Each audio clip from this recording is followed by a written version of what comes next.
Welcome to the show. Welcome to Inside the Mind's Eye, where we explore the introspective nature of reality, isness, thusness, and all the things that are good. I've got a special guest today. Hello, Reed. Hey, Loud and clear. We are, we got a plan today. We got a show. online and on time. In charge and in your charge, we present some topics for tonight. We've got one of our listeners on the YouTube, Smiley Face, sent a question, and so we're going to go over that. Reed has got plans for a YouTube channel involving music. We're going to talk about, and then we're going to go on some Guild Wars 2 adventuring. So let's get started. Reed, how are you doing tonight? Dude, I'm doing really well. It's such a blessing to be able to play Guild Wars 2 tonight and be on a chat with you. Isn't it nice? Well, let me ask you this. Do you have the stream on your browser? Can you see us or can you see me right now? Yeah, I'm looking at it on my phone. Could you check to see if you can hear your voice? Because I think it's capturing it on my end, but I can't tell if it's Let me showing check. up. Yeah, let's see if it's showing up through the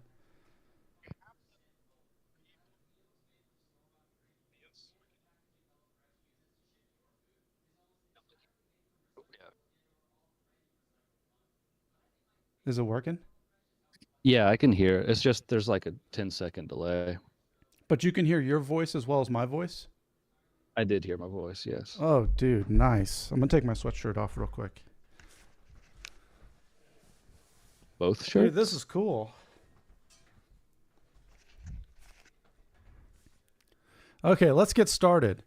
So the topic for the stream right now is the sense of me in relation to awareness itself, and just to give a little introduction to Reed, him and I, if I were to say, I've never met anyone in my life who was interested in exploring the deepest states of philosophical or introspective awareness. I would say you're the only person I've ever met that's like me with the interest as far as mine goes, like to the point of obsession. Um, Right. it's different. Both you and I would say we're a little different now. Like we've kind of learned. I don't know. Why don't you maybe share a little bit about what brings you into this type of topic? Like what is your interest here? Good question. I basically took a break from this for a good solid year.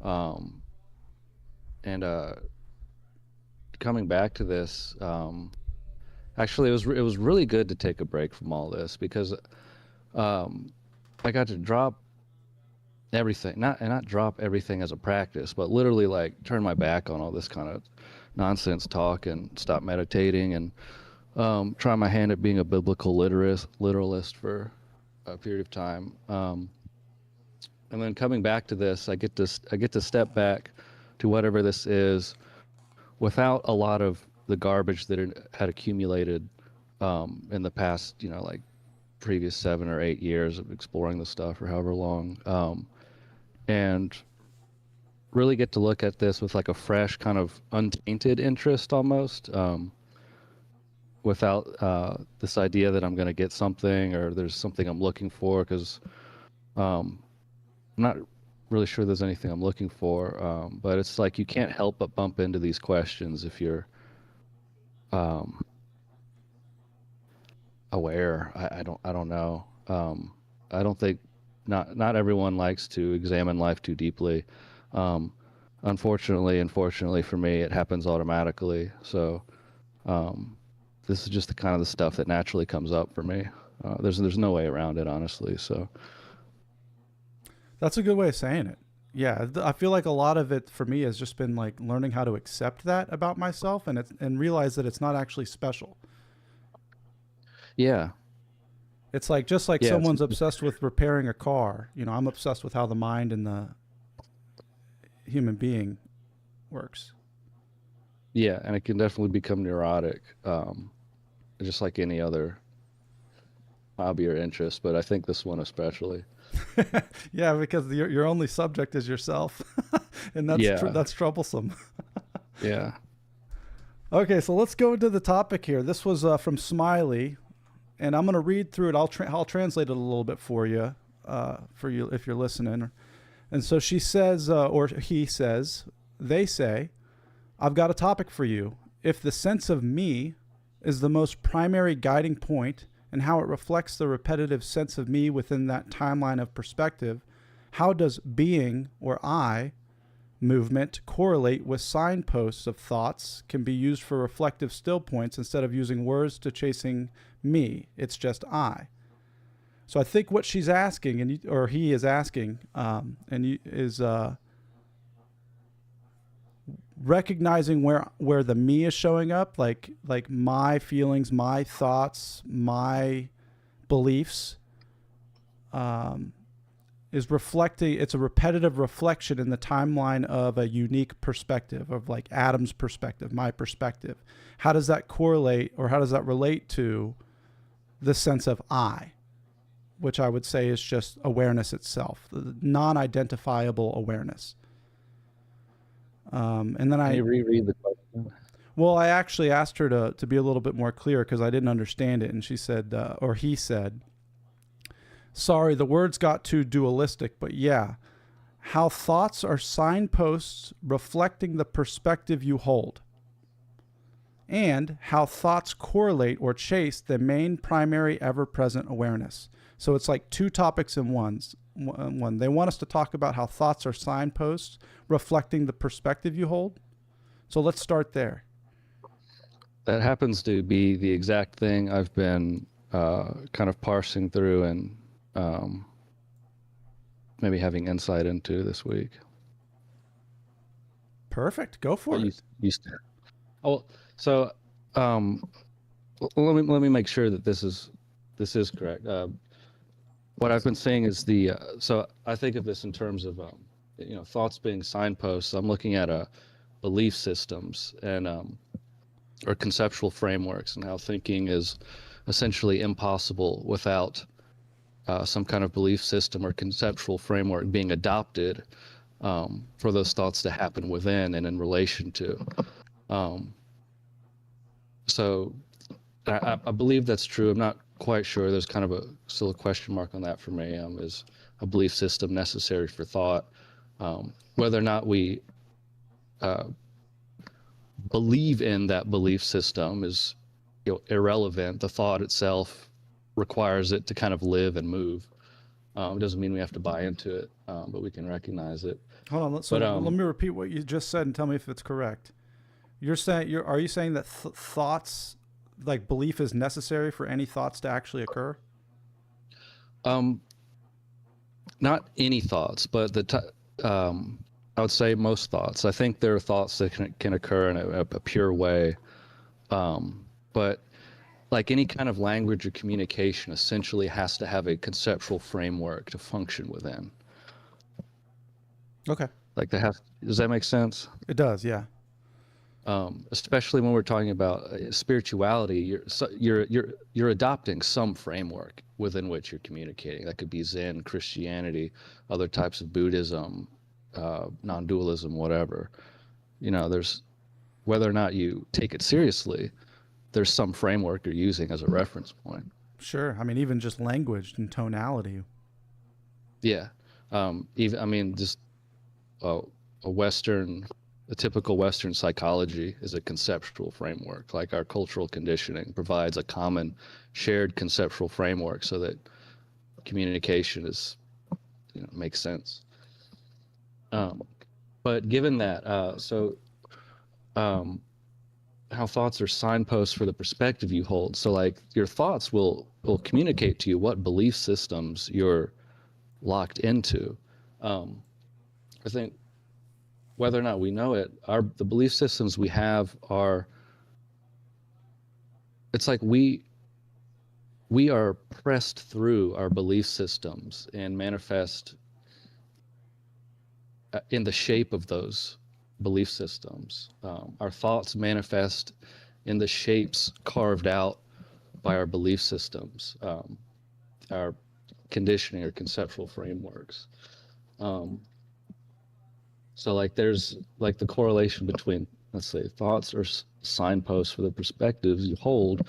It's all the perspectives you hold are going to determine the shape of your thoughts. Um, if that does that make sense? Yeah. It's the way in which you perceive yourself and the world around you basically decides what you think about it. Well, I would say what you think about the world determines how you perceive it. Okay, so the snake eating the tail. Yeah, and I was looking at this specifically in the context of spiritual experiences. Um, at least my own experience, like the current system I'm operating within tends to govern the appearance and form of tangible spiritual experiences, whether it be oneness or Christ or Zen Satori. Um, they seem to be related to the framework I've opted into at that particular time. It's like there's some kind of non-conceptual experience that gets filtered through our belief system and literally manifests in different forms and shapes for us based on that. Dude, it's crazy you say that because Brandon came on the show yesterday morning. He was the first guest for the new format, and he told his story. And he fell into a relationship with Christ. Like he became I can't say born again. He had he doesn't have the religiosity. He doesn't have like the religious framework with it, but he does have a strong relationship with this character of Jesus, because this character showed up in the most visceral, experiential way for him, and the way that he described it. And I said at the end of the show was the exact same thing you just said, that this power or this omnipotence or this, when it comes to the realm of the spirit, which is the unseen, can manifest in a billion different forms depending on the perspective that the person is operating within. And so he has a Jesus experience, someone could have a Krishna experience, it could be all sorts of stuff. But I mean, generally a Christian condition from birth isn't going to have a vision of Vishnu. No, yeah. But if it happens, I want to know, because that would disprove a lot of this kind of surmising I'm doing. What do you think about the second part? How thoughts correlate or chase the main primary ever-present awareness? Well, can you explain that a little more? So I think, why don't you go to that one? I think what I'm gathering from the I guess the full message that Smiley is offering is, I think the thing that's I think that it's how thoughts correlate or chase the main primary ever-present awareness. I think that they're stuck thinking that the I that's witnessing thought or witnessing perspective or aware of this is its own entity, and it's not. So thoughts do not correlate or chase the primary ever-present awareness. They appear or arise within and as awareness itself. And this is why it's so hard to talk about this, and it's very hard to communicate, because it's so simple. It's really just like, if you're hearing my words, if you're seeing, if you're conscious right now, that's what awareness is. You can't find it if you look for it. The thing that's looking for it is arising and expressing itself from and as it, but it's just like the simple, most basic conscious. It's nothing special. It's nothing superfluous. It's not going to rock your world. It's just what is. And I think that's why it can get very confusing, is because in your read, I know you're aware of this, like these guys will sit on these chairs and talk all day long about this thing that's, it's pointless to even really talk about, but we want to talk about it because we want to try to be helpful. But it really, it's just like you find out that it's just being, and that's it. there's nothing else to do. It's kind of a bummer. It's not. There's nothing really there. It's a bummer when you've been told something's supposed to happen, and then you're sitting around waiting for something to happen, and then this can't possibly be it because nothing happened or whatever. Yeah. Yeah. Yeah. I've recently been having the the educational variety of a spiritual or philosophical or well experience. It's like there's no rocket ships or fireworks, but over time I just continue to fall deeper and deeper into states of continual contentment and peace. And it's not anything like I would like shout at the rooftops about. The the way it seems to work, at least in my experience, is that um, there are powerful insights that dissipate and have power, generate power of their own for a period of time, and then dissipate, and then over a period of time, one grows into or up to that kind of insight that appeared as a spike, and then you've got like a slow uh, coming into that as a reality or a ground of being. At least that's how it is for me. I tend to see something major, have a major experience, but then a working integration of that kind of happens on it. It falls away, then integration happens gradually, kind of on its own over a period of time that's not immediate and therefore can feel disappointing. Um, I don't know if that you relate to that one. No, I that's exactly what it's like. It's like what happens to me is I think what Smiley's referring to also is the sense of me being the primary guiding point is all of a sudden I'll start to experience tightness, stress. I'll start to experience anxiety, and I'll realize that I like the me Adam. There's a show I'm trying to run. There's control I'm trying to make happen. Anger when I'm like get upset easily at people. I start. That's the guiding point because it's showing me that this person is fully believes that it exists and it knows what should or could happen. So when I see that and I recognize the tightening and the stress that builds from that, and like you described for me, this all just happens automatically on its own now. It like relieves itself. It's like a pressure valve. Like once it's seen, it just dissipates, and then I have this full experience of presence and union with whatever this, where there is no me. There's just this, whatever this is, expressing itself, living itself, being itself as this. And I get to kind of like be in that vibe for a little bit. But then, then I come back, it's just a back and forth kind of a thing, up and I down, think in and out. a question for Smiley would be, do you, in in terms of a relationship between thoughts and the me, do you have a sense of me that's not thought based? And I would look for that and I'm not talking about as like an I-ness or an existence thing, but like the sense of me, that ball that's me. Does that exist apart from thoughts? And it might, the answer might not be apparent right away because thoughts can manifest silently as emotions and resistance. But is the sense of me there apart from thought or resistance?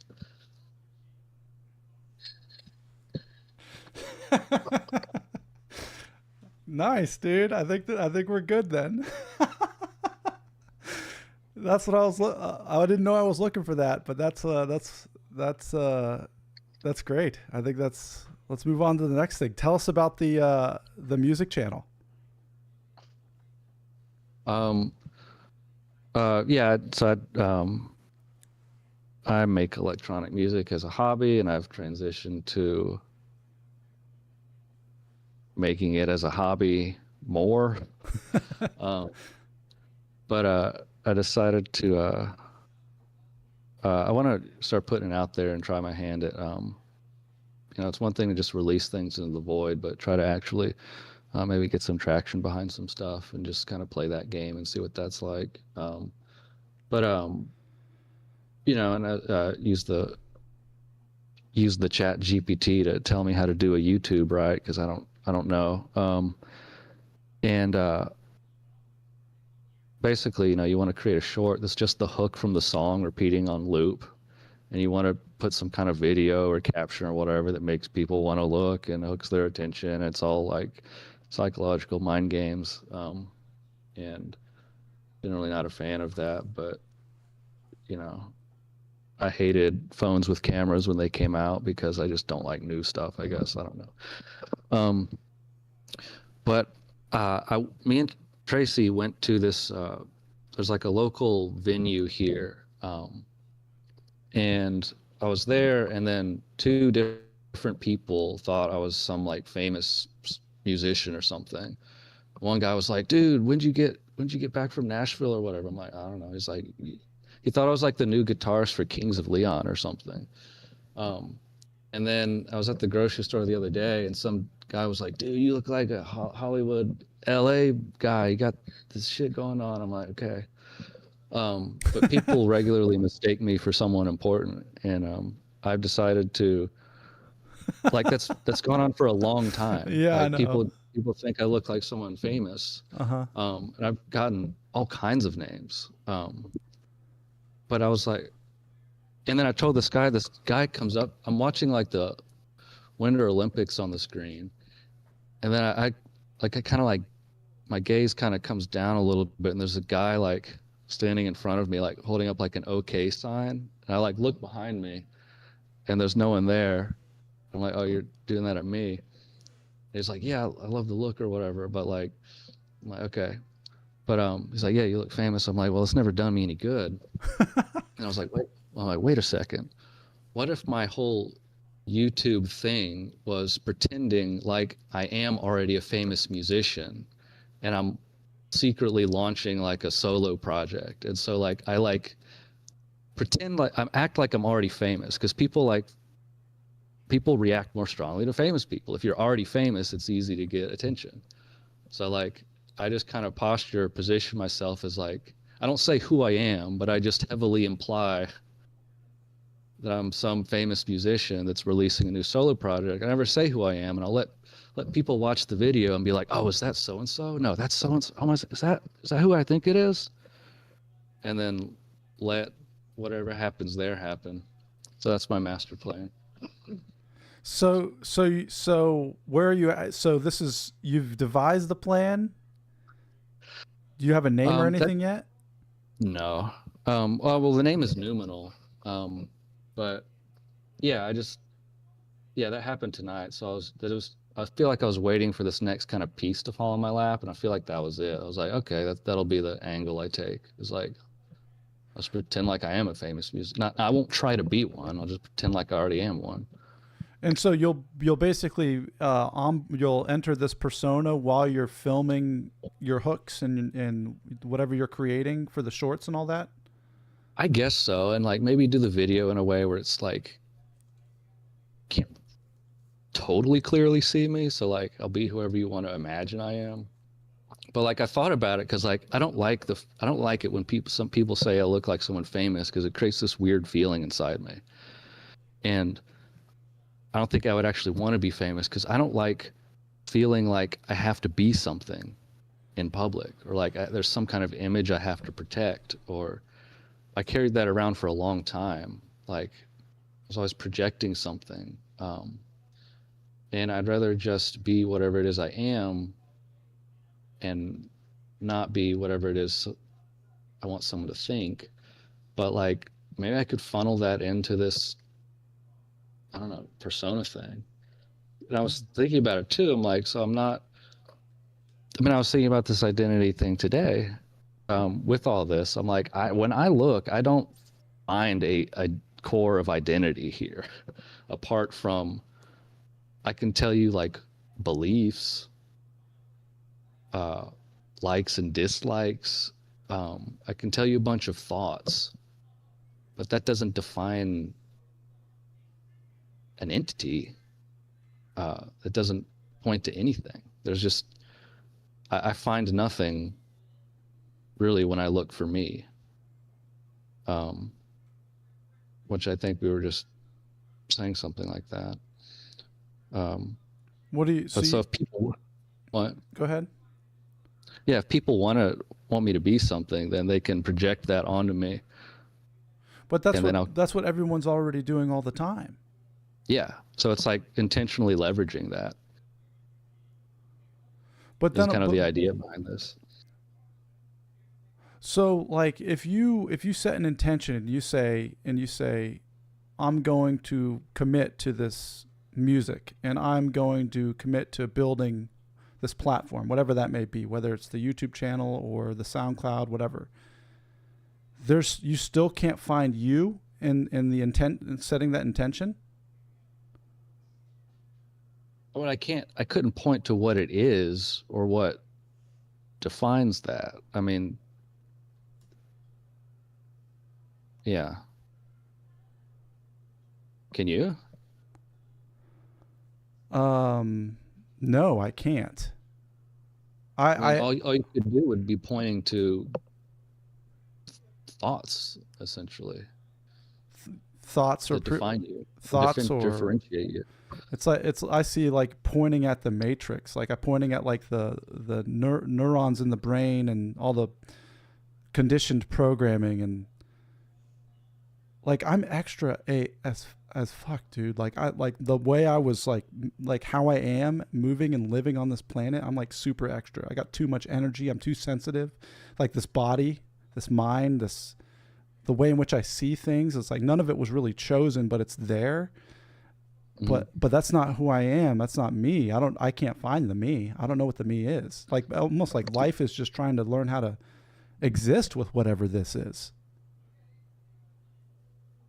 Do you remember when I said uh, what we are is a whole in experience?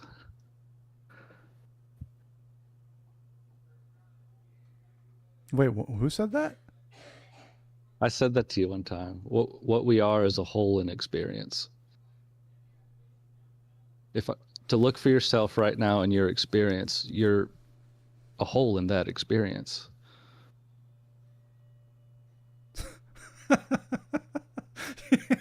Yes.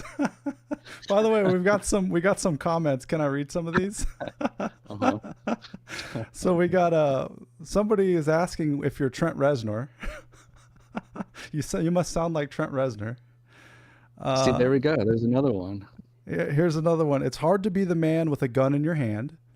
And this reminds BR of the Barbie movie when she's trying to figure out what it is to be a woman, and then she realized that it's just that she is. Mm, And I'm just Ken. Yeah. nice. Yeah.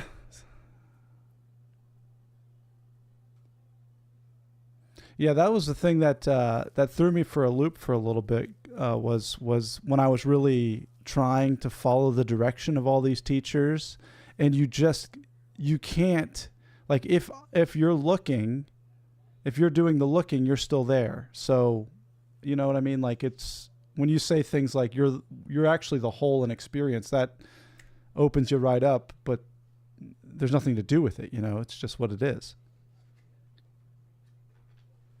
And like BR There's just said, it's just what we are. Yeah, and so I would say like there is something to do, but it's not something to do in the sense of there's something to do. I understand that sentence doesn't make sense. Um, uh, but it's so I've cracked open some. I was reading the Platform Sutra today, which is really nice. And I've been reading some. I've cracked open some books that had kind of got shelved for a long time, coming back to it with a different attitude. Um, and really, it's like before I had, I had a deep interest in this stuff, and I don't know what I had or didn't have, but The difference now is that while I'm still interested, I'm not interested in absorbing any information or looking for the next, idea, or listening to a teacher or something. But it's like what strikes me is that it's either, I mean, if you've heard, I feel like if you've heard this, like just tonight, like that's enough information. Like you're either going to take the information and walk, or you're not, because you're afraid to actually let go of something and you want to sit back and continue ingesting information. So And I'm let just like, yeah, go for it. well, let me say, because we've got Dharma Dom in the chat now, who I was talking with the other night, who's really hip to all this stuff. So I think what you're saying, and this is the thought that I had, and I'd like to hear his thoughts on this as well, is I think that the people that are approaching the teachers are continuing to create that teacher. Do you see what I mean? Like, otherwise, Yeah. you get the message from Rupert, or you get the message from Muji. You can just leave. Like, They should all be out of business, but they're not. yes. As a matter of fact, dude, that Reddit post you had was phenomenal. Yeah. You I guess for context, I was on the, what, you wanna? yeah, I'll say it. Yeah, you posted on the Reddit. You're on the Zen Reddit, and you said that Krishnamurti was actually a poor teacher because if he was good at communicating, everyone would have gotten the message, and he wouldn't have had to continue talking about it. I was on the GW2 Krishnamurti Reddit, like his fan page, Oh man. and someone was defending him against UG or whatever. They had like, they were talking about him versus UG, and they're like, Krishnamurti was UG was this or that. Krishnamurti was a good teacher or whatever. I said, no, if he was a good teacher, he wouldn't have a fucking Reddit page dedicated to him. He would drive him nuts. Like that's the total opposite of what he was pointing towards. Any kind of reverence or continued interest in him. Yeah, Dharma Yeah. Dharma says he's only met one strict follower of Krishnamurti, and the dude seemed profoundly confused. Yeah. I I threw away all. I had a lot of Krishnamurti books. I threw them all away. I didn't donate them, so that I threw them away so no one else would find them. But I'm kind of sad sometimes because like it was fun hanging out with the guy. There's a comfort and familiarity that develops when you hang around a certain teacher enough, even if it's just their YouTube and books. But Yeah, that's the sense I got. It was like that's kind of Peter really helped me with all this stuff when he was explaining to me like it's just entertainment. Like any answers you think you're getting is you're missing the mark. Just you're hanging out with these guys. Like there's nobody knows any more or less than you. well, someone does know more than you, but only for about 1 second until they've said it, and then you've got it too. Like you can believe them or not. Here's, Krishnamurti knew more than me until the first video I watched. Then we were on equal footing. yeah, I almost feel like that there's here's Dharma. He says, I didn't know till recently. Apparently he had a 20-year thing with one of his friend's wives. Jiddu. Yeah, there's a book called like In the Shadow of Krishnamurti or something like that. But there was behind the scenes drama. Wow, really? Of course. Yeah, yeah. I'd There's always a thought book he written was. by Go ahead. no, I think there's a book written. I think it was by that woman or family member or something. But there was stuff going on.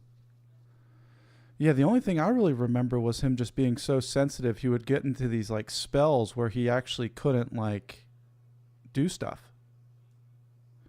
Like he would have these like I think he called it the process or yeah, something. I don't yeah, remember anymore. the process. I do remember. He get these terrible headaches or something, and during some of these episodes, there would be like a different entity speaking through him, but that would even come through on stage. He would refer to the speaker and K. So it was almost like he was channeling something else at certain times. But anyway, he was having one of these episodes, and I was like, there's some kind of like it's like a spiritual migraine or something. I don't know, but this guy was like had like this, it would get head and neck pain that was absolutely debilitating regularly for him, and it was like had something to do with all the, it was weird. There was, his story is weird. If you haven't, go read a biography of Krishnamurti. um I don't remember what it's called, but there is weird stuff behind the scenes. But anyway, he's having this episode. Everyone, all his like little circle is downstairs, and they're like, "All right, we're gonna." He's upstairs in bed, um, with his like assistant or nurse or something. And like everyone downstairs is like, "All right, we're gonna meditate and like and fill the house with like some kind of like healing energy or something like that." And then Krishnamurti, they're all silent meditating. He sends his like nurse or assistant downstairs to tell him to stop. He could sense it. Yeah, he told him to stop. It's fucking with him. Their meditation was too loud. Dharma, you have Krishnamurti collages. Yes, we do. If you actually have Krishnamurti collages, we do want to see them. For sure. But yeah, so let's oh, he actually's got them. Let's pull them up. Hold on. I got to figure out how to do this so we can look at them while we're streaming here. I got to go. Are you on, you're on Twitch? Let me go to the Twitch channel. There we go. Yes. I have to sign in. I'll just log in with Facebook.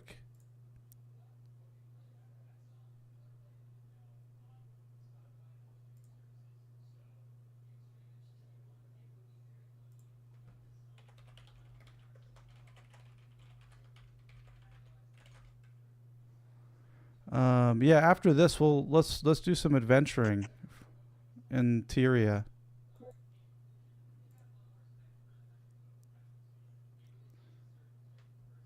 Okay, let me click that link again and we can see it now that I'm logged in. Nice. Oh, dude, Reed, can you see this? I will be able to in about 10 seconds.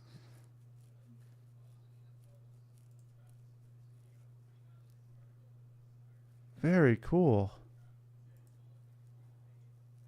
Here he is right here.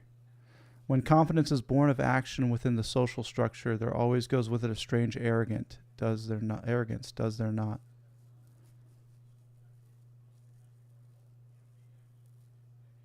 I can't see it. You can't? Uh-uh. What do you see I on just the see screen? the topic question That's all you over the see? Guild Wars background, Okay, let and me then you in the bottom. let me load the browser up then. There we go. There. Then we should see it now. There we go.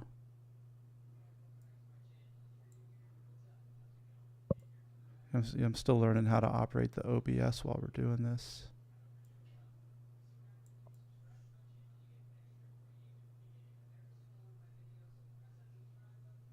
Yeah, well, there's a video that my favorite Krishnamurti video is him on a talk show explaining meditation, talking about how simple it is and how you can do it anywhere.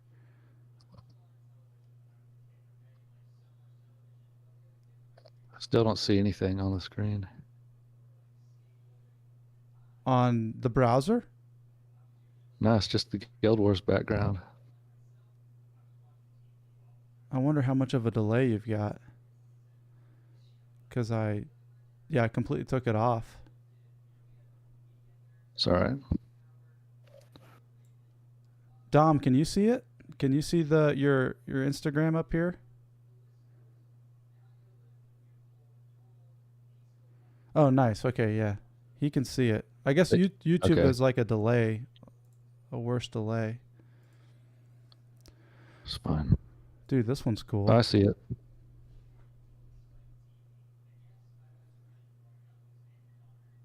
The thing to be done becomes more important than the feeling of being and doing together.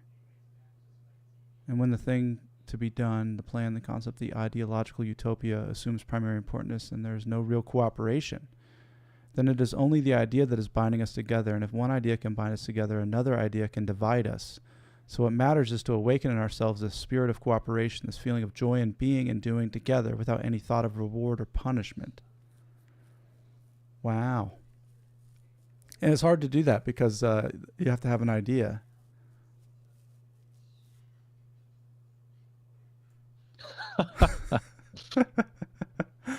Is it even possible? Can we do it? Failure at the starting gate. Pain is the best teacher. This is a young Krishnamurti one here. No virtue, no quality that is worthwhile can function or grow without this vast space within oneself.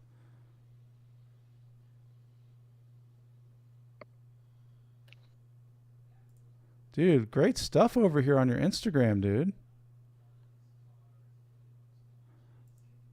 A mind that is becoming can never know the full bliss of contentment. A mind that is becoming.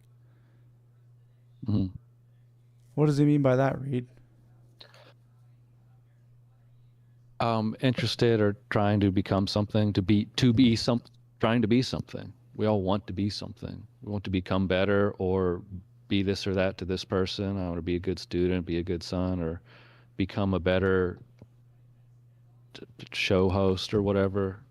Always interested in a future me that's never here. But it's an endless process because it's like a carrot on a stick, and you're chasing after it forever. Here we go. Swami Vivekananda. I've heard this name before. Until you are ready to change any minute, you can never see the truth. But you must hold fast and be steady in the search for truth.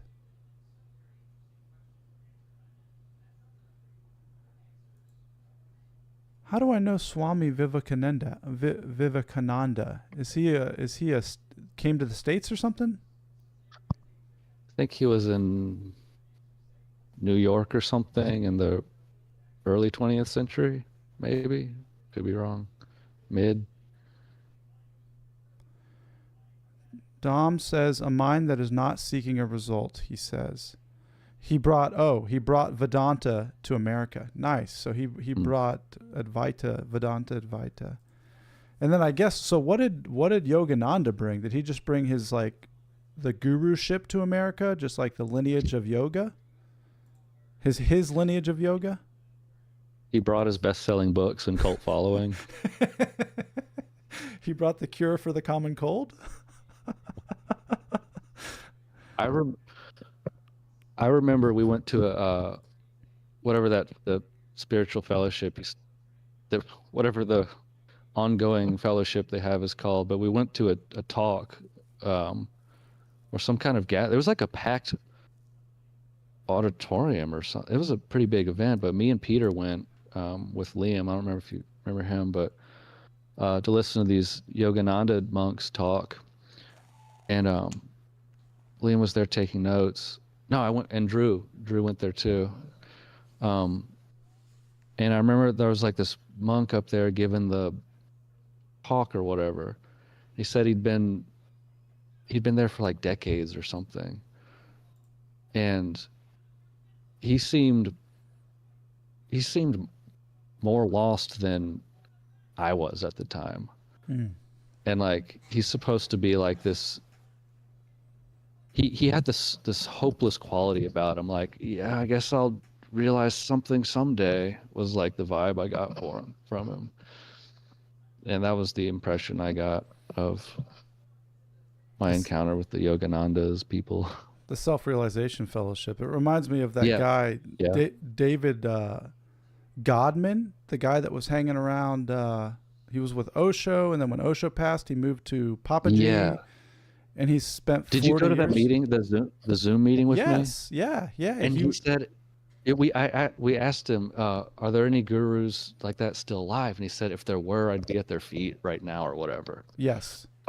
And I was just like, you, out of all people, all this experience, and you're still looking for an answer. Oh, man. I felt It so was bad heartbreaking. for him. Yeah, it was heartbreaking. That's a good way to say it. Yeah, it was like He I like knew felt. more about Ramana Maharshi than anyone on the planet Yeah, and was still desperately searching for a guru. yeah. Countless documentaries, countless books. Godman. It's like if he doesn't get it, he's had more exposure than anyone alive to the teachings. There he is. Yeah, I just pulled him up real quick. Yeah, he told a great story. Like he was sharing his life experience on that Zoom meeting, and it was like I was getting chills and goosebumps, and I was having this like Yeah. crazy trip of an experience just listening to him, and yet he was like fully just cardboard cutout. Like he was just, Yeah. I guess he wasn't there.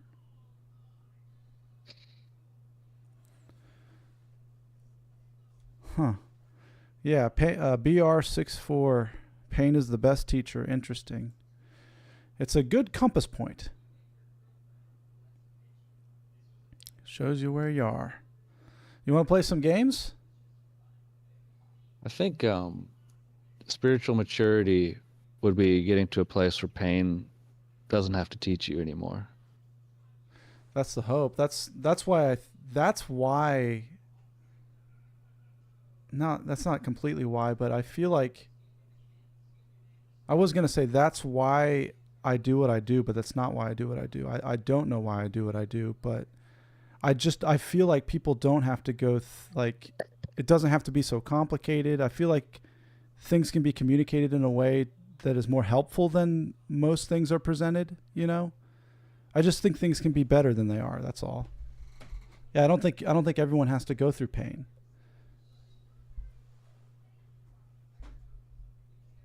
I had a teacher that would hit me for doing things wrong and tell me pain retains. Did you retain what he taught you?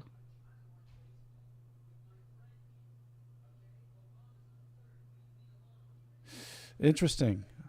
I had to sit with that for a second, but it's like you put your hand on the stove, you know not to put your hand on the stove, right?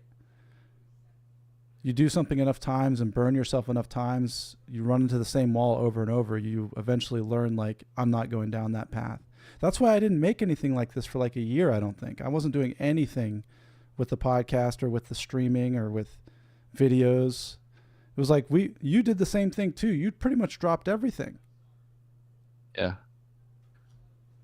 Yeah, for anyone that doesn't know, Adam and I have a uncomfortable uh, spiritual entanglement where we go through the same things at the same time, unbeknownst to each other, and then when we reconvene, we'll have learned the same lessons at the same time, same experiences or something. It's very odd.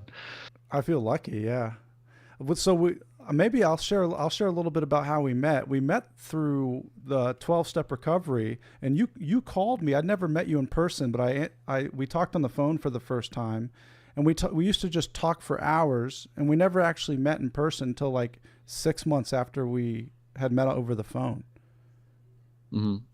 And Yeah, it came down to the beach house. yeah, because I just talking about this type of stuff, working through this type of stuff, it's rare to find people that are interested in this type of material. It is rare. Let's go back to the.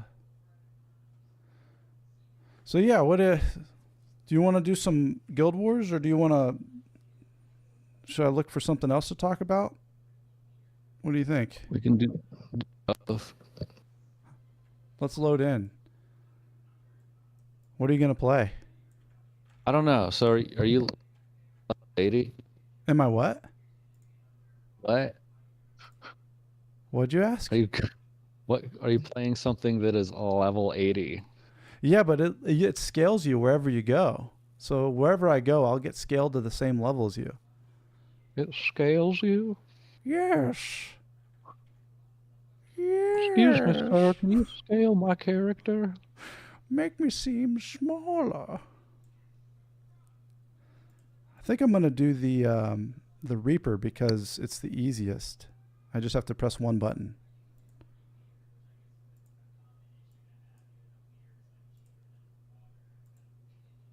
I'll do. This guy I've got named O'Doyle looks ridiculous, dude. Absolutely ridiculous. He's got two leopards, like leopard skull or leopard heads on his wrists. That's impossible. Oh, dude. BR says it worked. The pain retains. He learned. And then Dom said, so I told Dom, did I tell you about this podcast I listened to with Sam Harris and who is the guy? He's the non-dual guy that isn't a person. Not Tony Parsons, but the other guy. You know what I'm talking about? The guy that's not a person. Yeah. Wait. I can't remember his Not. name. His name keeps leaving me. It's not Francis Lucille, right? Because No. Newman. Jim Newman. Jim Newman. God, these people are. Dude, Jim Newman. He is like the most punchable face I've ever seen, by the way. Oh my God, dude, Judgment Town. I don't know what it is. Like I think it's like people are asking him things. And he just goes, no, Yeah, no, he's just like, nope, nope, no, nope. no. And then he'll snap out of it and talk like a normal person for a little bit. Yeah. Anyway, Dom listened to it. He wants to say what he saw funny about it. Yes, Dom, please tell us what you thought was funny about the podcast. Read. This podcast was Sam Harris and Jim talking, and the whole time Jim is just being, just being itself, right? And Sam is like, you're also a person too, bro. And Jim is like refusing to admit that he's a person in any way, shape, or form. But then he would like speak from the perspective of a person. So Sam would be like, bro, like, Sam was like, I'm just saying, dude, if there's a Buddha, I don't think he would experience emotions like anger that you're describing. Like, so anyway, it was a crazy conversation. But yeah, hit us, Dom. What was crazy about it? The Advaita guy would speak like he was clarifying for Sam, but then use language and concepts that are totally there in the Tibet tradition, which Sam knows well. Yeah. I think Jim is used to speaking to people that don't fully understand the methodology, I guess, or the philosophy. Right. Wait, what was his take? Say it again. The Advaita guy, Jim Newman, would speak like he was clarifying for Sam. Like Sam would be saying things trying to like get on the same line of thought with Jim. And then Jim would be like, no, it really is this. And Sam was like, I know what you're talking about. I get it. Right. So he would continue to clarify things for Sam. And he would use language and concepts that are in line with the Tibet tradition that Sam knows really well. Uh-huh.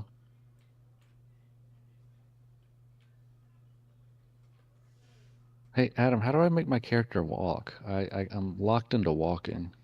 How do I make him run? You want him to stop walking? Yeah. Let me see. Like If press the button in chat. Let me see if I can figure it out. It's probably next to numlock.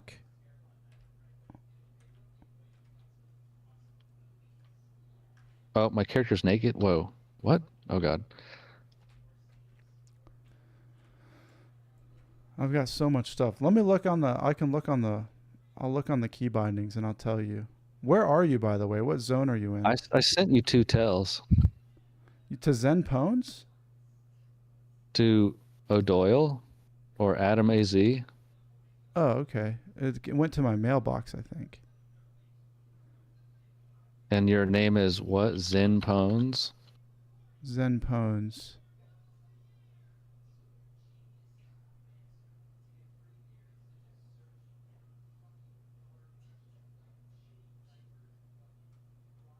Okay. I don't have a key bound to toggle walking or not. Okay, it's dot. It is Oh. dot is the correct answer. Dot is the correct answer. And I believe dot is period in English. Yes. BR says, pardon my ignorance, but what are you guys talking about? We were talking about a podcast between Sam Harris, a neuroscientist philosopher who wrote a book called Waking Up, A Practical Guide to Spirituality, a secular guide, which is basically how to meditate and practice awareness and all that without any of the God stuff or the wooey stuff. And then he had a conversation with this Jim Newman guy who is, how do I describe him? A staunch Advaita fundamentalist. Yes. That is exactly what he is. Couldn't have said it Which better. is a paradox. Yeah. A complete paradox. This Jim Newman guy he's not a person.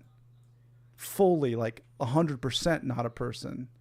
He's not fully human. All right, I'm going to teleport to you. We're the Silver Waste, so you're trying out this guy is what you're doing? Yeah. I've got several. Yeah, was he asking about that or Guild Wars? He was asking about that. Well, I'm sure he wasn't The- wondering how to make your character run instead of walk. The answer is period. If you're in Guild Wars 2 and your character is stuck on walk, just press period. Dom says, maybe radical. Wouldn't fundamental be like Shankara or something? So he's saying Jim's more of a radical Advaitist.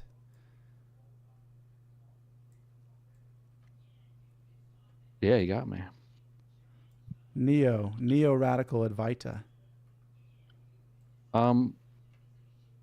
Well, is that actually the term, Neo Advaita? I don't know. I don't think their shit actually jibes with traditional Vita. Advaita does. Oh, sorry, Vita. We're talking about Advaita.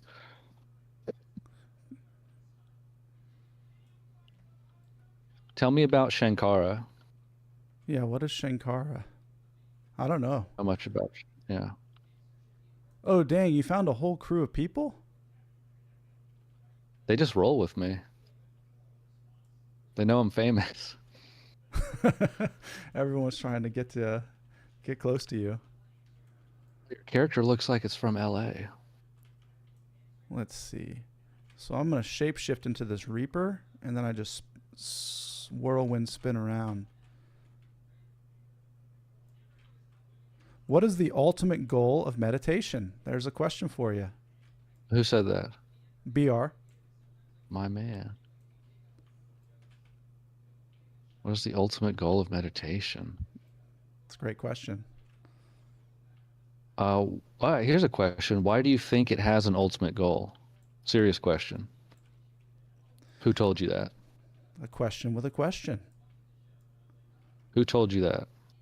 Where did you hear that? Where are they? Get them on the phone. I want to know. I want to know the answer. I think it's important. Yeah, then I can tell the story about when I found out that when I finally heard the message that to have a goal in meditation was to miss the point of meditation. And I heard that from an Alan Watts talk, which I would highly recommend. Alan Watts Guided Meditation on YouTube. But yeah.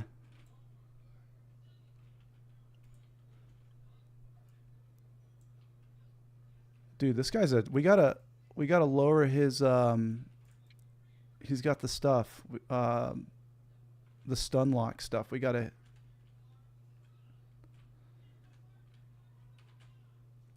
Here we go. Dharma says he is like the main commentator. Revitalized texts like the Gita. So he's talking about Shankara. Are you ready to learn about Shankara, Reed? Yeah. He is like the main commentator, revitalized texts like the Gita, Upanishads, Brahma Sutras. He was in the 9th century. He wrote heaps and heaps and basically formed Advaita Vedanta, but of course it can be traced to those texts. Mm-hmm. He formalized it, would you say then? Kind of as its own doctrine, if you will. Took it out of the Upanishads.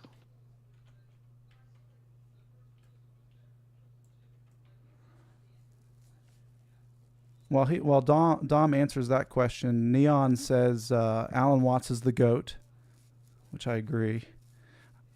I completely agree with. Dom says, yeah, I guess fleshed out the philosophy in the 8th century. Shankara did. And then BR says, I don't know anything about spirituality or meditation. As an outside observer, it seems people turn to it because they think it'll accomplish something. There you are, BR. You cut it out because it'll accomplish something. Is that what you said? He said, I don't know anything about spirituality or meditation. As an outside observer, it seems people turn to it because they think it'll accomplish something. That's what Generally, he sees. yeah. That's what he sees looking at it. That's a good assessment. It's a great assessment. So the question is there any merit in it beyond that? Did it exist before that and it just got co-opted by the ego as a way to feel better?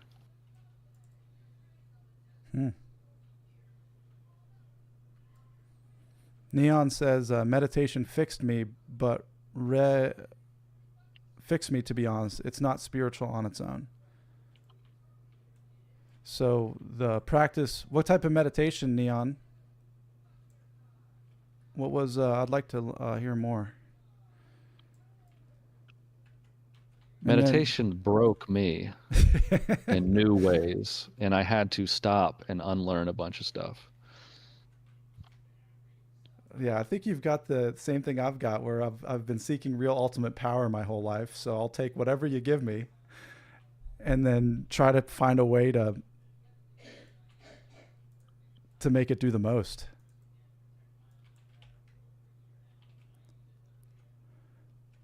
Dharma says, I'm no historian, but read one of Shankara's books. And Neon says, mindfulness or meditation can be totally secular, which I completely agree. Can be secular? Can be secular. Just the action itself of being mindful. You don't need any spirituality for it. Yeah, I'd say most practices, as they're practiced by most people, probably fall in the category of secular actions because they're based in the desire to get something for oneself under the guise of spirituality. The ego's next form is a spiritual one. I started with simple mindfulness, then got really into metta and breath work. Yoga as well is a combination of movement and meditation. Your mic keeps cutting out. Mine does? Yeah. Do you have push to talk on? No, I think I've just, it should just be talking. Maybe in Discord? Let me check. Discord, check. Yeah, that's fine. Can you hear me good? Yeah, you'll be talking and it'll just cut off for a little bit.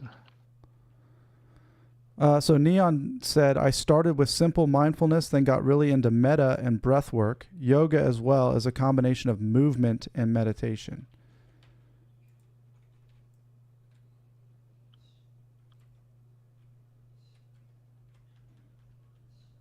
Yeah, that was pretty much, I don't know what metta is. Is that the compassion meditation?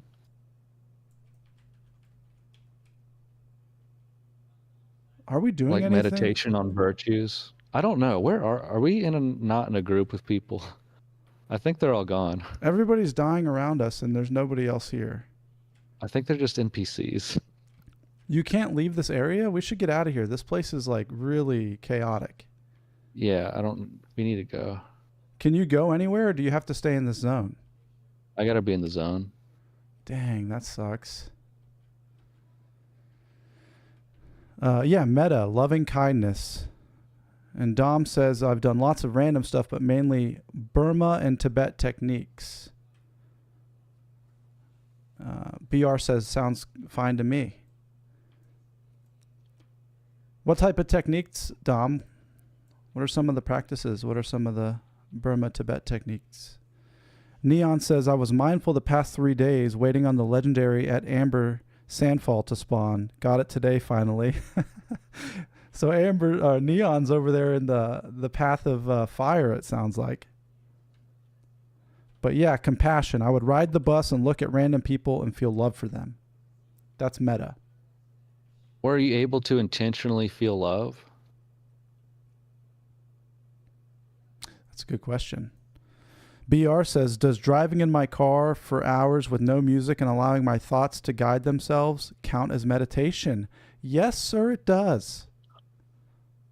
Well, maybe. I mean, if he's allowing something to happen, he's meditating. If you're forcing something to happen, you're meditating. So maybe you could pose the question, is it effective meditation? But there's no such thing as effective meditation. There is if you have a goal for the meditation. But we already established that ruins the meditation. We established that some have goals and some don't. So it depends on the person? Yeah, it depends on what their aim is, if any.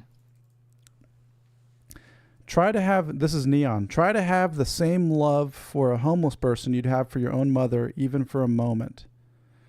Yeah. So this is, I can go on a tangent about that. I realized that I couldn't, and that's what bothered me. And I was like, why can't I feel? And so then I started looking at like, well, what is actually going on?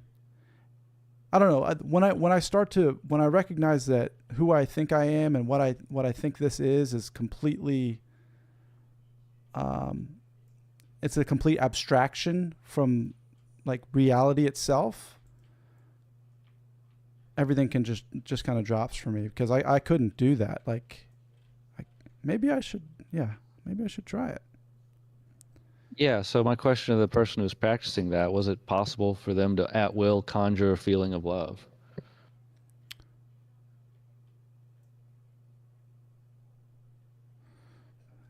Neon says, nod a silver waist too. It's hard to quantify love, but I'd say I genuinely feel more love.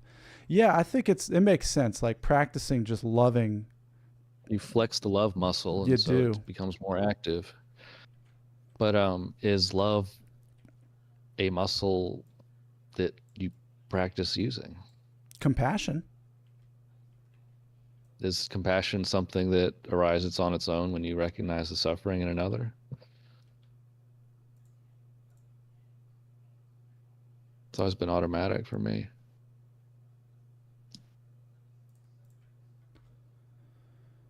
Here's Dom's practices. Is this zone filled with poison gas or some shit? It's a terrible zone, man. Like there's all these events going on. There's rocks that fall on you. There's like scorpions that try to sting you. It's miserable. It's hot. Should I just accept the 80 boost so I can go to different zones? Yeah, let's go somewhere that's like nicer to like ride around and explore. Okay. Wait. Don't you have a character?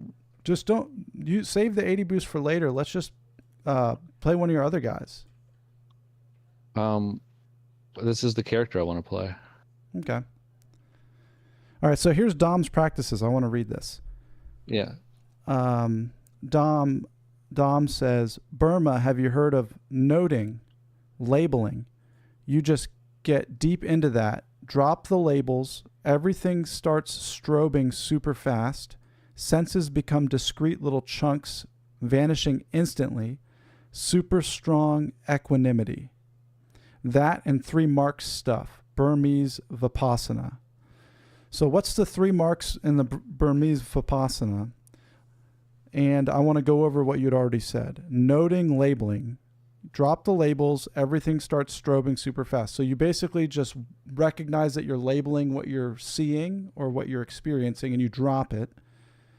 And then eventually senses become discrete little chunks, vanishing instantly. So all of a sudden, the sense of seeing or the sense of feeling or the sense of noticing drops quickly, and you experience super strong equanimity, which is, Reed, what's equanimity? I think it's a type of neutrality. Maybe a positive connotation for neutrality. Maybe I'm wrong. All that is Burmese Vipassana. 3 marks are impermanent, unsatisfactory, not self. Just noticing those as another layer. Impermanent, unsatisfactory, not self. So you Those are all notice. guaranteed results of a particular type of meditation. Is it was what you're saying? No, he's saying that that's part of the meditation is that you notice those marks. You notice when something's impermanent, unsatisfactory, and not self. I think that's what he's saying. You just notice those. So like all of a So sudden, if I'm it's geared to complaining, train you to notice certain things. it's training you to recognize when you're noticing things. Like, oh, the weather's crappy today. Like all of a sudden I've decided I'm uncomfortable. And I guess you would, it's unsatisfactory. Like, why am I saying this is unsatisfactory? Yeah. And then BR says, I think the Gen Z kids call this stuff thoughts maxing. No way. Thought maxing. That's true. Getting thought maxed, brah. Trying to thought min. Yeah, equanimity. I, Dom says that what you said is a good way to say it. Positive neutrality, not a bad way to say it. I do notice a qualitative difference, or yeah, in my experience, when I walk outside, and normally I'll say it's cold out. And I don't know why I even say that out loud. I'll say it to Tracy. I'll be, it's really cold today. But when I say I feel cold, there is a huge experiential difference. Saying it's cold out places a lot of power and validation on the self, and just saying I feel cold actually takes away that power, because there's not this absolute opinion or thought that can be claimed to bolster it, or I don't know how it works, but it's odd just changing that phrasing. Like when I say I feel cold, it like immediately become aware that what's coming out of my mouth is not important.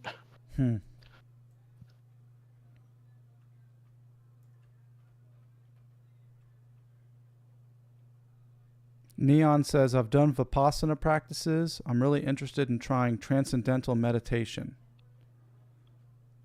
I think with TM you have to buy a secret mantra, if I'm not mistaken.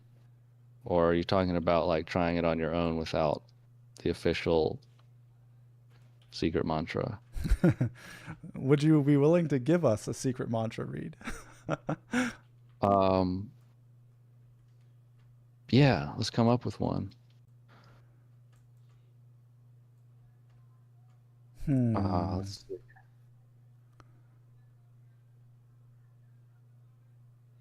I'm seeing there's a lot of thoughts arising in my head, but I don't want to use any of them.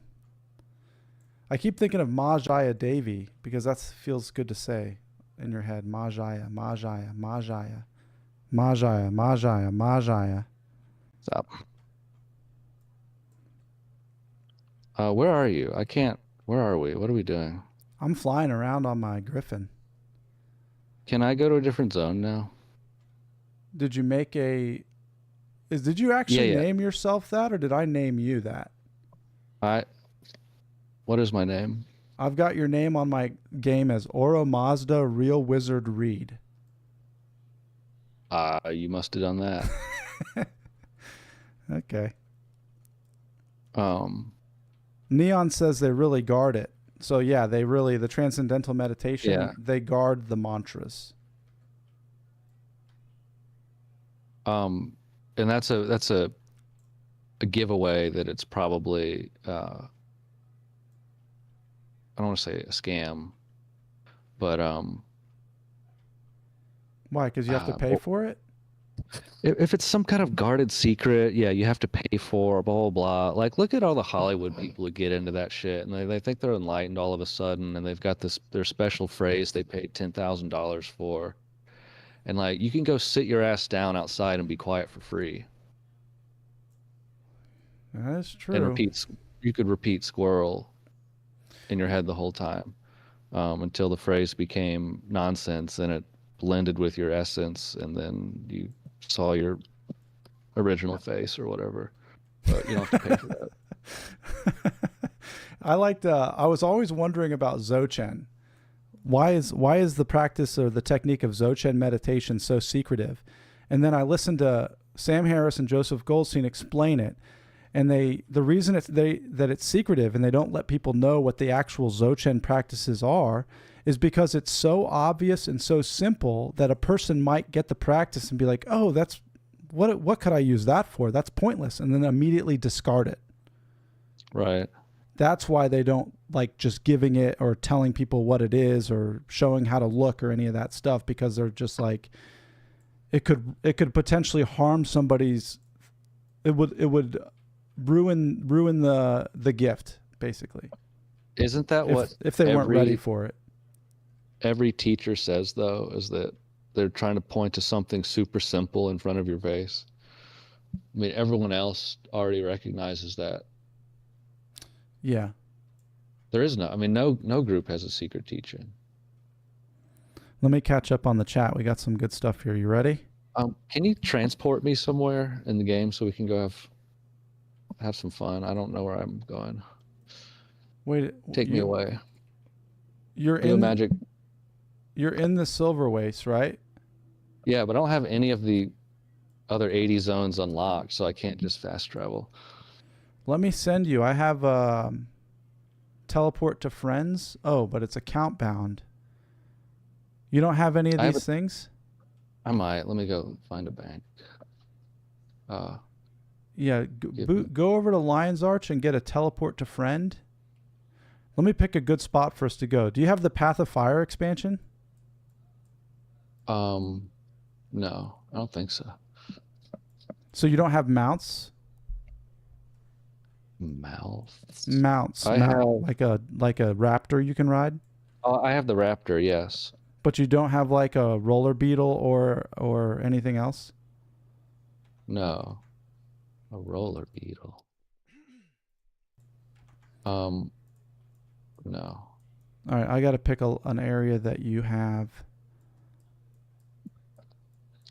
But go back to that more important thing we were talking about. Oh, catching up on the chat to see. Let's go to the Ashura place, the technological little peoples. Okay, yeah, sure. Okay, so let me catch up on this. Neon says you just repeat the mantra till it starts to kind of become a single tone. That's the TM stuff.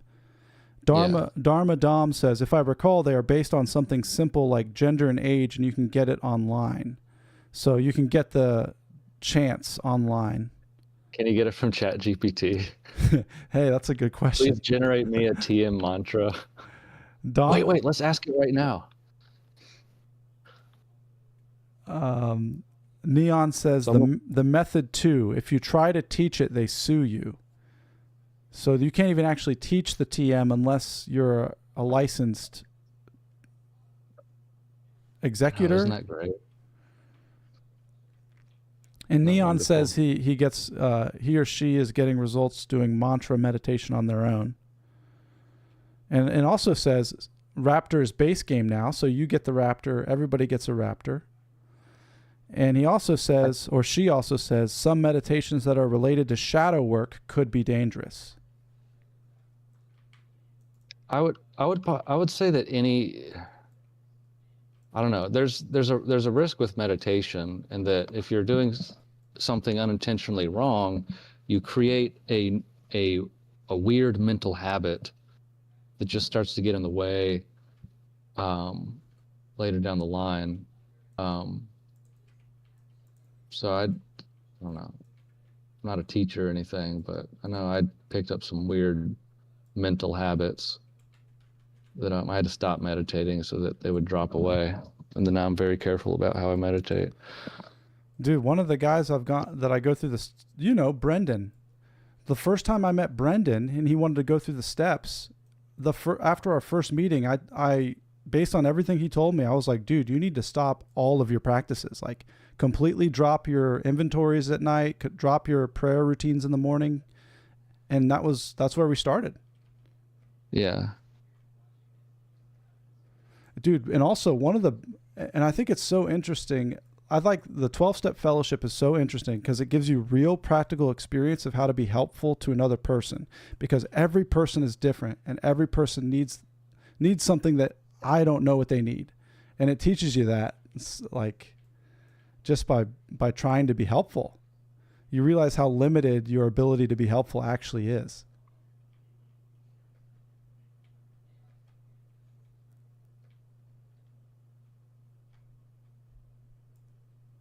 You know, it's funny. Yeah, I stopped meditating. Maybe I just suck at meditation, but I stopped meditating for a year and I got more peaceful. Yeah. I think you had a lot of stuff built up. That's what I do. I stopped everything too, and it was like cobwebs had to clear themselves. Yeah.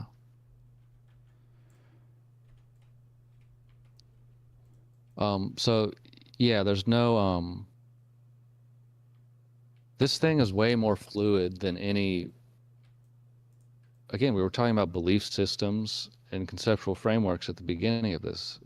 This is more fluid than any conceptual framework or belief system. These are convenient ways to package and talk about and reach practical action through these belief systems and this field we're exploring. But these rules are not real. There are no rules for what you are. That all gets superimposed later. And I'm not talking about physically. I mean, gravity is a rule, but when to meditate and how much and what you need at whatever time, often it's paradoxical. Like I said, like sometimes what you got to do is stop meditating for a month. And maybe a cool practice to try is to do the opposite of whatever you currently believe. Or just adopt the opposite belief system. I've often found that any insight I've gained, generally at some point I gain the opposite insight. It's just, it'll be true, something will be true one day. The exact opposite could be true the next day, spiritually speaking. So there's no prescription for this. So don't get locked into a methodology, especially if you're starting to explore this stuff. Don't get tricked into thinking there's one right way or a way at all. The way is your way, and only you are walking your path. No one else. No one else has a guidebook on how to be you, or how to live out your particular brain with its particular conditioning in this particular time and place. I wonder if that's helpful. It was for me. Christian Murray would say, I wonder if I'm making myself clear. Oh, okay. So is Neon, are you in the zone with us? Neon says fire elementals happening soon. So once you get your teleports, I'll have you come to where I'm at. Oh, I'm in Metrica. Put this on his lips when he falls asleep. Good night. Okay, you're in Metrica? Yeah. Okay, BR has a question for us.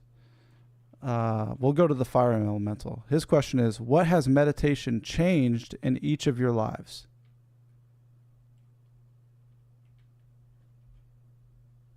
You first. Wait, where are you in Metrica? Let me see. But you answer the question first. Okay, I'll answer it first. So... Oh, I see your dot. Okay, I'm coming to you. Okay, I'll stand still. All right, so what has meditation changed in my life? So I don't know. I know when I was 27 years old, I had an experience and I became aware that I was thinking for the first time in my life. And from that moment, everything in my life was different. So I lived 27 years not knowing, thinking my thoughts, my feelings, my experience was me. And that's what, I was just a person. So now I guess, like, what has meditation changed? When I actually learned about meditation and practiced and listened to the Alan Watts YouTube talk, and what has it changed in my life? It's given me like a sense of home, a sense of belonging, no matter where I am, what I am, or how I am.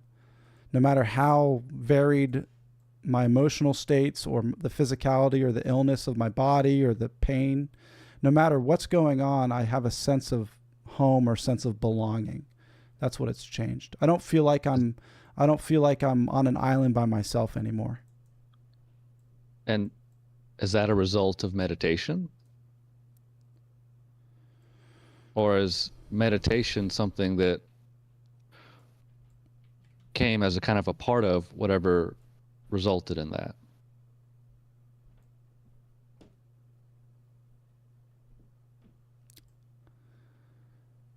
I think it's a result of living. I don't think it was a result of meditation. I don't think I actually chose any of this stuff either. I don't think I did anything either.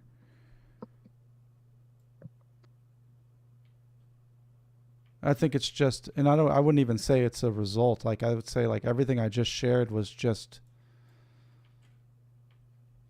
Because it would be unscientific to claim that's all a result of meditation. We can't make that claim, or I can't make that claim, because there's a lot of other things I've been doing during the time I've been meditating. So I can't isolate meditation as the one thing that's resulted in changes in my life. I think it's much closer to the truth to say that whatever has changed in my life or has been changing me also resulted in a desire to meditate. That sounds closer to the truth to me. Yeah, that sounds good. But I also will say I don't actually choose to meditate ever. And if there is a sense of choosing occurring, I don't claim it. I don't claim it as something I did. I will claim the videos and the freaking the work I do at the warehouse. I'll claim all these material things and then start to experience stress and anxiety and pain. Yeah. Yeah, when I meditate now, it's because there's a desire to do it. Or maybe I just find myself doing it. Like, instead of sitting down to play Guild Wars, for some reason I find myself like sitting on the floor of my room quietly. And I'm like, oh, this is nice. Yeah. How many teleport to friends do you have? I forgot to look at them in the bank. I can run back. Okay, because let's go meet up with Neon. They're at the Fire Elemental. Okay, where's that? I'm gonna find it. I think I've got one of these. I've got like a World Boss portal device. Yeah. You've got it? I can ride with you? Dang, it won't let me travel there. Wait, I think we're in the zone for it. We're in the zone for it. Okay, we gotta head north. Yeah, follow me north. Let me get on my Raptor.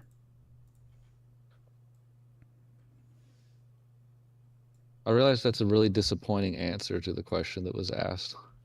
Why?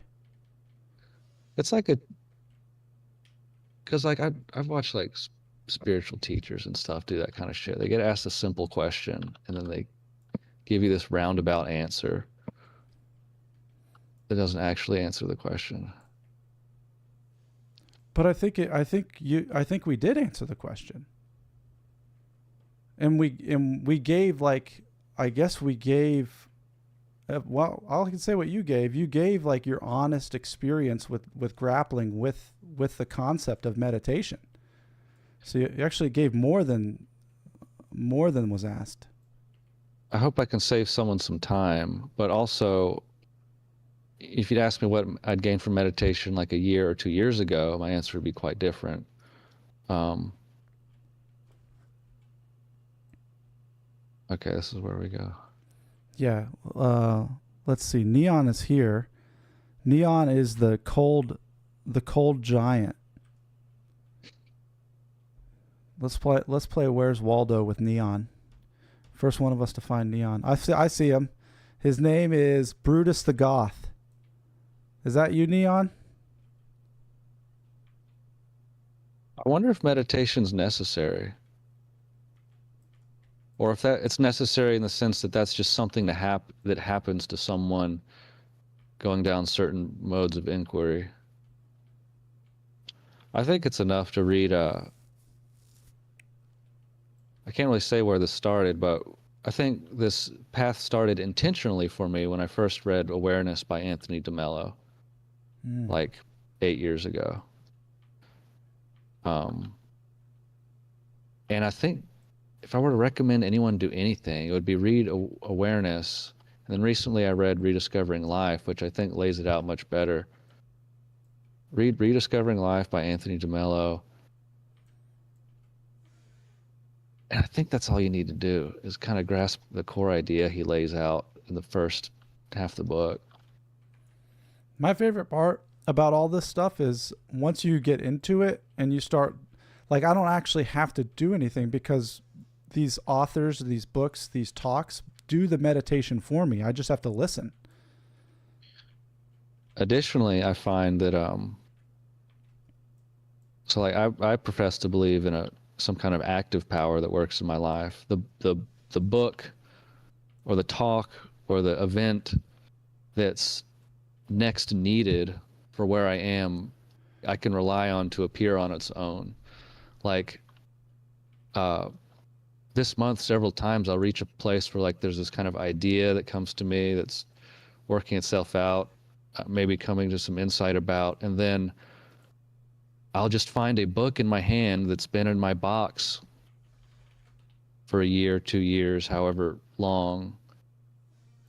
I'll flip it open and it's the exact topic.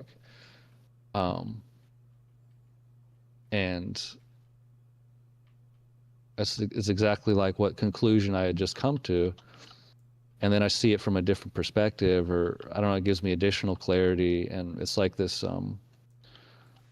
I have no idea what we're doing right now. What is happening? Is there even mobs here? But it's like this unfolding, it's this constant unfolding where like, I don't know, it's like in Indiana Jones and it's not exactly like this. In Raiders of the Last Crusade, where he's stepping out on the invisible bridge. It's like each step is there to meet my foot as I'm taking the step. That's what it seemed like the universe is in cooperation with you. And if there's any result of any of these practices, it's that we become more cooperative with the universe that's already trying to cooperate with us. Put it in a more positive rather than empty framework.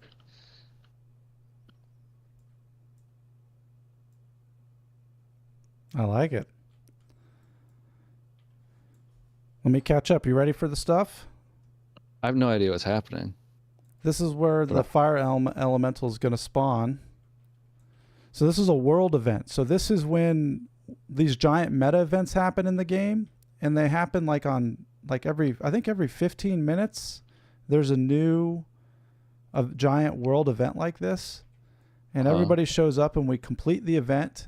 Everybody does little events to get the big boss or whatever to come out, and then we take it down and get a bunch of treasures. Give me your damn treasures. All right, so here we go. Dom says, I don't know how to say what it means to me in regards to meditation. It's definitely my favorite thing in life. And then Neon says, I learned meditation because my therapist taught me to stop panic attacks that started in my late 20s.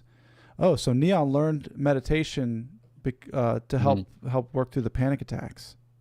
Mm-hmm.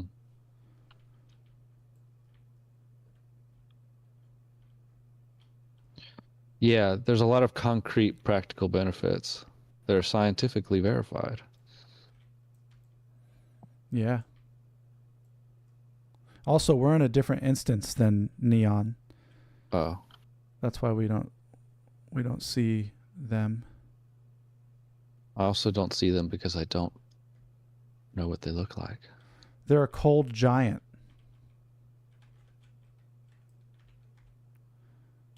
Yeah, if you don't know what something looks like, you can't recognize it. So how do you know you're seeing it? You might be surrounded by stuff that's there, but since you're unfamiliar with it, you don't have the ability to recognize it. That's all the stuff that doesn't get cleaned in our house. I'm for some reason I just can't see things that are dirty. I can. It's a mindset shift for me. I can swap in and out of a mode where the dirty thing is okay and not okay. And when it's not okay, I run around cleaning everything. When it is okay, I have no need to clean anything. And I can spend an hour keeping up with the house each day or 0 time, and it doesn't seem to affect anything. Isn't that amazing? It's weird. It's like, it's the more I care about the state of the house, the more upkeep it requires not to fall apart. The less I care, it seems to hold itself together just fine. It's really, I don't know, there's some bending of physics involved there.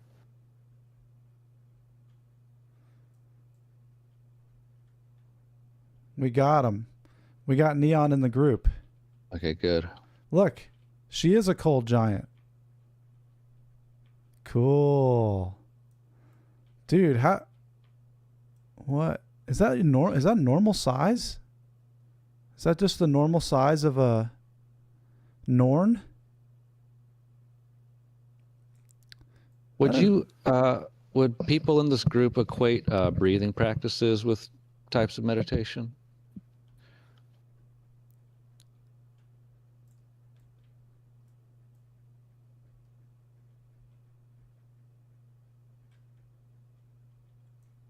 Because I would say that there's certain types of box breathing, like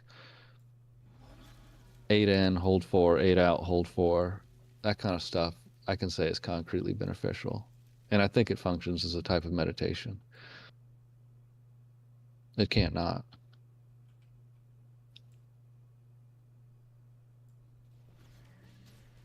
But like practically speaking, I would say that's helpful. But I think the type of meditation I'm drawn to is impractical and unhelpful and can't be described.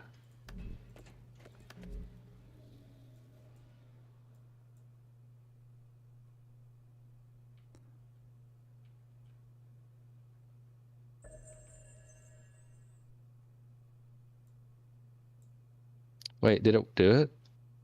Magic battery cell damaged. Failure imminent. Excuse me. Oh no, keep it in. I think it's just now starting. Cannot maintain. So Neon is a giant Norn because they're using endless embigging tonic. I'm such a noob. I don't know anything about this game.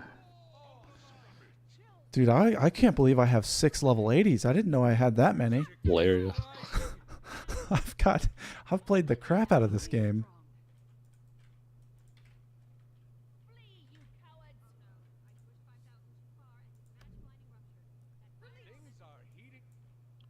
I love these group and world events and stuff because it's just mass chaos on the screen. My frame rate's too bad to actually comprehend what's happening. This is I just upgraded with 16 gigs of RAM, and this is like it's running way smoother than I think I've ever seen it go for me. 16. So total 32 now. You're getting up to 32 now? That's pretty good. Yeah, because I'm streaming, recording, and we're doing this giant meta event, and I'm not experiencing really any lag. Really? I'm getting a bad frame rate. I've got a 4090, definitely 32 gigs of RAM. Do you have your graphics down at all? Probably. Oh, Let me I'm supposed see. to jump over these shockwaves. Yeah, or dodge. Oh yeah, my graphics are pretty low. They're all on medium or lower. I've got it maxed out. Oh, you do? Yeah. Yeah, that'll do it. Okay, so then we got you see all the stuff you got? You got to open this chest over here. Oh yeah. Oh yeah. No. I know. I got it. Oh, it's a big chest for the big boys. The big loot. Why do people do these? What do you mean? I mean, I got a couple of items, but is it to sell? Do you just sell these? Oh, I don't know. Doesn't There's seem to be probably worth. some kind of drops people are looking for specifically, but generally dissolve into mats. Neon's got the lowest graphics and an extra fan on their laptop. Old school. That's the way. Man, that's the way to play. Mm-hmm. That's good.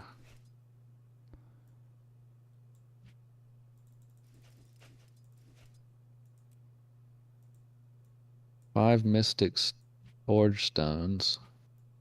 What class are you, Neon? What profession are you? They said, I capped my frames at 30. Reduce the players on screen helps a lot. Even high-end PC can't load that many players. Yeah. What is... Oh, I could probably check. Paragon. Level 80 Paragon. Is that... Is that a master class or whatever? Elite class? Yeah, it's an elite class, but I can't remember which one it is. Is it Warrior Paragon?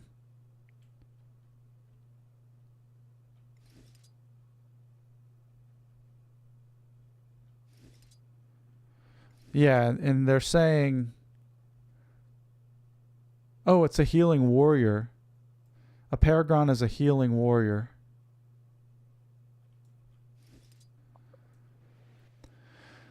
I think we got to shut her down, dude. It's midnight, and I got to work tomorrow morning. All right. Thanks y'all for hanging out and for hanging out and talking about what we talk about when we talk about meditation. Yeah, thanks for letting me intrude.